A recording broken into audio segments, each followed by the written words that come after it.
ఒక పాయింట్ తగ్గి అన్న. అన్న మొన్న ఈ పాయింట్ తోటి కొట్టినా కదా? లేదు పాయింట్ తగ్గించి కొట్టు. సేమ్ అనుకుంటున్నాం. కరెక్టా?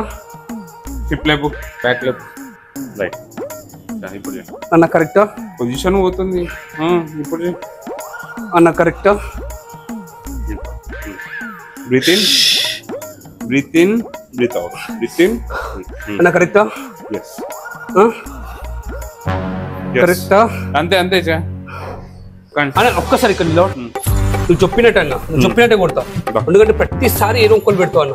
లెగ్స్ దగ్గర కరెక్షన్ చేస్తావు, చెస్ట్ దగ్గర, షోల్డర్స్ దగ్గర అన్నిట్లో కరెక్షన్. నువ్వు చెప్పినట్టు ఎట్లా పెట్టుకోను బెంచ్ అట్లనే పెట్టినా నేను. రెడీ? ఇట్లా ఊస్తున్నాను, డంబర్లు తీసుకున్నాను. Okay right. కొంచెం ఇప్పు పైనికి. ఇప్పుడు నువ్వు చేసిన దాంట్లో ఫస్ట్ అయితే తప్పు చేసినావు. ఏం చేసినావు? డంబులు అట్లా కూడా లేపుతారా? నేను చెయ్యన్నా.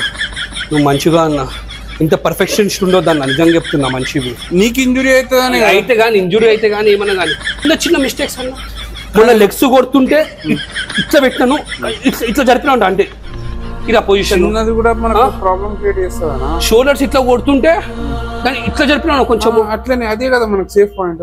అలా చిన్నగా నవ్వి. సరే మరి ఇప్పుడు అట్లా చేసినప్పుడు నీకు షోల్డర్ ఇంజురీ అయితే ఎవరినట్టు నన్నే కదా. మరి ఇట్లాంటి ట్రైనర్ని ట్యాగ్ చేయండి.